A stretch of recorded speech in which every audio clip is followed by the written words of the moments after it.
There's a fat inside your body right now that's wrapped around your liver, your pancreas, your heart, and it's incredibly damaging for your body. This is visceral fat. You don't see it, so you don't think about it. But in the next few minutes, I'm going to show you what it is, why it's so dangerous, how to know if you've got too much, and what you can do to get rid of it. And if you're thinking, I'm slim, this isn't for me, think again. Almost 1 in 8 slim adults has dangerous levels of this fat, and I'll show you how to tell if you do too. Medical school didn't teach me this, so I do my own investigating. Let's get into it. Let me start with fat itself, because fat is mostly a good thing. It's how we store energy for when food is scarce. Our hunter-gatherer ancestors ate a little more in the summer when food was plentiful, laid down some fat, and that fat carried them through the lean months of winter. When food is scarce, the fat is broken down to help power your body. It's a brilliant survival mechanism. The trouble is, for most of us nowadays, the lean months never come. Food is available all year round, and it's far richer in calories than it used to be. And we did not evolve an off switch, so we keep storing more and more fat for a winter that never arrives. Now, it starts where you can see it, the soft pinchable fat around the belly, the hips, the bottom. This is subcutaneous fat, sub meaning under, cutaneous meaning skin. And this fat is largely harmless. In fact, it has some positive effects on your body.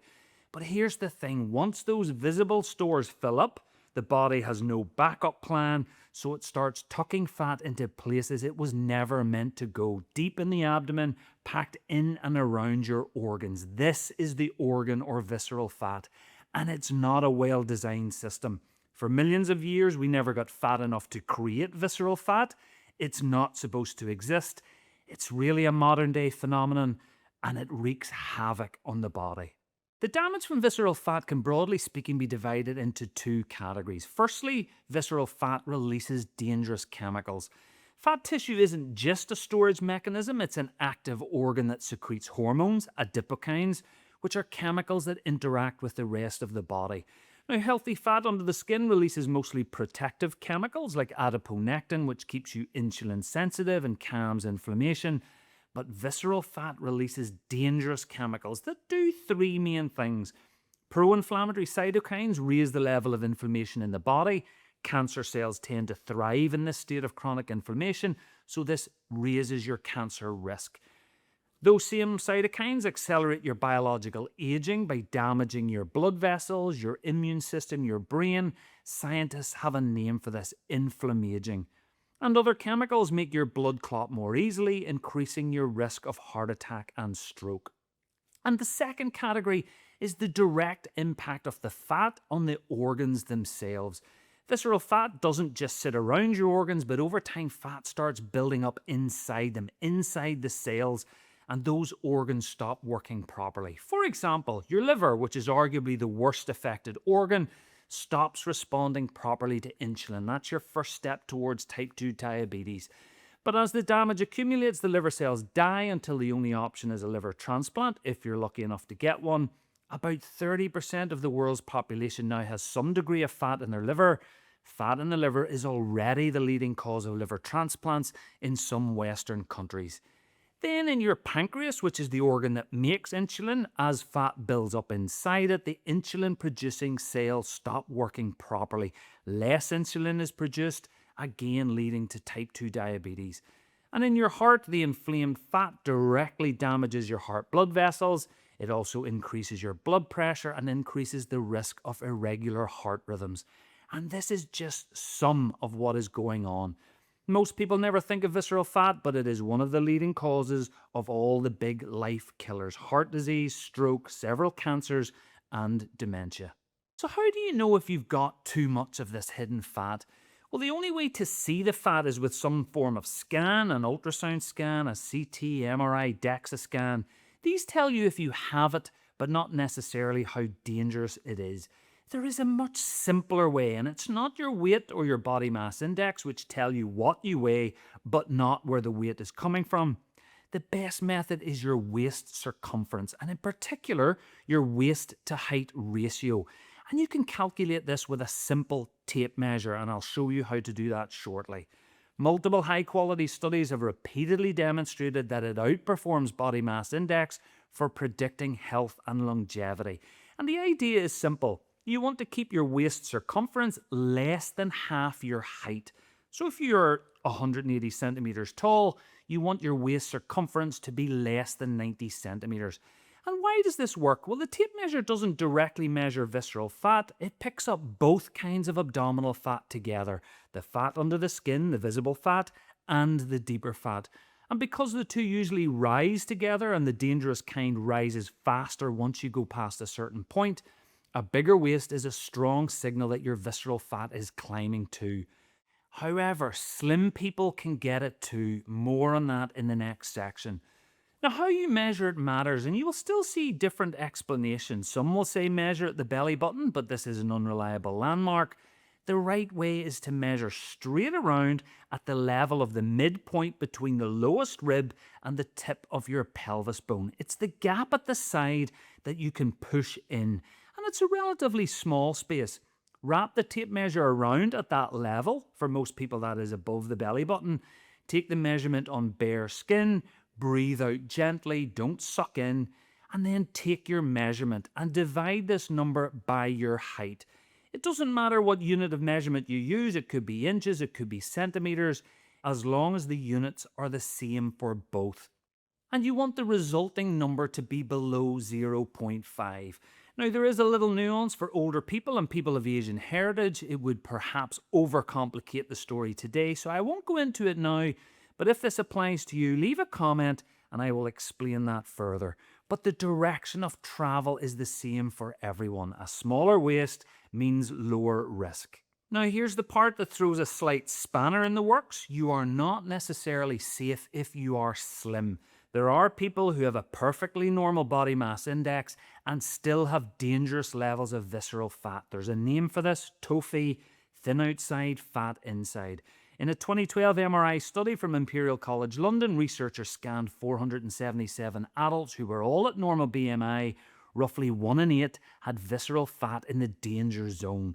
And why does this happen? Well, different people have different genetics, which determines how they store fat under the skin and around the organs. Some people just store visceral fat more easily. And this is seen specifically in people of Asian heritage who develop type 2 diabetes at lower body sizes than other populations. And how would you know if this applies to you? The first thing to do is to measure your waist to height ratio. If your waist is more than half your height, even if your BMI says you're normal, even if your trousers still fit, you're almost certainly carrying more visceral fat than your body can safely handle. Really good recent studies have shown that in people with a normal BMI, those with a waist more than half their height had higher rates of early heart disease, even when their weight, cholesterol and blood pressure all look normal. So for most people, the tape measure catches this, but there's a rare situation where it might not. An even smaller number of people have a perfectly normal waist measurement and still carry hidden visceral fat.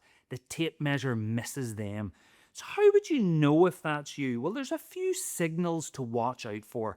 The strongest is your blood work. If your most recent set of routine blood showed even slightly raised fasting glucose, raised triglycerides, low HDL cholesterol, or raised liver enzymes, and yet you look perfectly healthy, that combination is a real red flag. Your body is showing signs that those organs are under strain, possibly due to hidden fat that your overall appearance is hiding. The second is family history and ethnicity. If type 2 diabetes or heart disease at a young age runs in your family, or if you're of Asian heritage, your personal risk runs higher than your weight suggests. And the third is the body pattern itself. If you've stayed at roughly the same weight, but your shape has changed a bit more around the middle despite a normal BMI, that's worth paying attention to. And if any of those apply to you, you could ask your doctor for the metabolic blood test, triglycerides, fasting glucose, HbA1c, liver enzymes. They're cheap, they're routine, and they pick up the hidden problem when the tape measure doesn't. So if your waist to height ratio is over 0.5, what works to bring it down? There is only one thing that works: weight loss and keeping it off. And this is weight loss by any means, including GLP-1 drugs like Ozempic and Wegovy, another reason they are amazing for the right people. The point is, you cannot target visceral fat, but visceral fat is the first fat your body loses when you lose any weight at all. It's more metabolically active than the fat under your skin, so when you enter a calorie deficit, your body drains the fat around your organs first. Biology has already rigged the game in your favour. And you don't need to lose a lot. Even 3 to 5% body weight loss, just a few kilograms for most people, starts pulling fat out of your liver. The biggest benefits come at around 10% body weight loss. That's where the dangerous fat really starts to clear. And the benefits are huge. Some great recent studies from Mike Lean and Roy Taylor show this.